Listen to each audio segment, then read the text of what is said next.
अमीश देवगन और आप देख रहे हैं आर पार का इंटरनेशनल एडिशन। इस समय लाइव 24 फरवरी को रूस के राष्ट्रपति व्लादिमीर पुतिन ने यूक्रेन के खिलाफ जंग का ऐलान किया। तब यह माना जा रहा था कि चंद दिनों के भीतर रूस अपने अंजाम तक पहुंच जाएगा, लेकिन ऐसा नहीं हुआ। लेकिन आज इस महायुद्ध को 13 दिन पूरे हो चुके हैं। पूरे यूक्रेन में भीषण तबाही हुई है। इसकी तस्वीरें आज हम आपको दिखाएंगे। कीव से लेकर खार्किव तक हर जगह से दिल दहला देने वाली तस्वीरें सामने आ रही है। लेकिन बड़ा सवाल यह है कि आखिर यह युद्ध क्यों हुआ, यह महासंग्राम कब तक चलेगा और इसके परिणाम क्या होंगे। रूस, यूक्रेन, अमेरिका, नाटो देश, इन सब में कौन सही है और कौन गलत है, आज आर पार में हम आपको इसकी पूरी इनसाइड स्टोरी बताएंगे। और आज हमारे साथ एक नहीं, दो नहीं, तीन देशों का बड़ा पैनल लाइव होगा। अमेरिका, रूस और भारत के एक्सपर्ट आज एक साथ आर पार में एक मंच पर आपको दिखेंगे और हम आपको बताएंगे कि पुतिन का अगला प्लान क्या है, बाइडेन के दिमाग में इस समय क्या चल रहा है और इन दोनों के समर्थक आज इस शो में आमने सामने होंगे। और अब से कुछ देर में हम आपको इस युद्ध की से जुड़ी बहुत बड़ी खबर भी देने वाले हैं।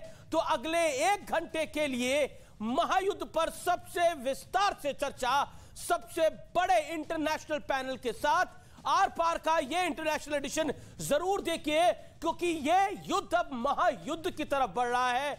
यह युद्ध अब एक तरह से थर्ड वर्ल्ड वॉर की तरफ क्यों बढ़ रही है, इसके कई प्रमाण मैं आपको दिखा रहा हूं।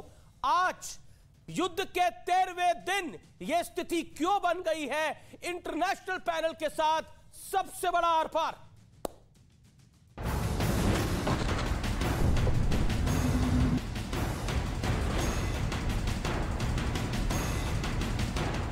खार्किव पर भीषण हमला, कीव में जोरदार धमाके,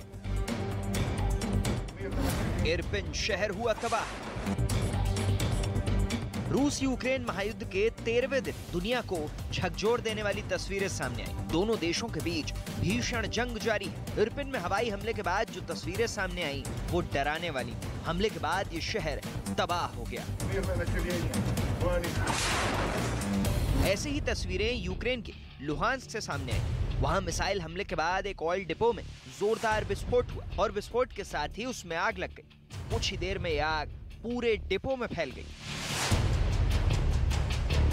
यूक्रेन के सूमे में भी रूस ने भारी बमबारी की है। हमले में सूमे में भारी तबाही हुई। दावा किया जा रहा है कि हमले में 2 बच्चों समेत 9 लोगों की मौत हो गई।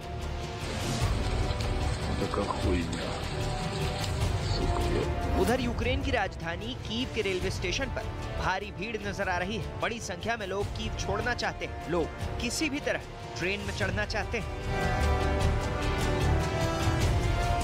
इस बीच यूक्रेन के राष्ट्रपति ज़ेलेंस्की ने युद्ध के बीच एक वीडियो जारी किया है, जिसमें उन्होंने कहा कि मैं कीव छोड़कर भागा नहीं हूं, मैं कीव के बानकोवा में हूं, मैं किसी से डरने वाला नहीं। लेकिन आज सबसे बड़ा सवाल है कि आखिर ये युद्ध कब रुकेगा।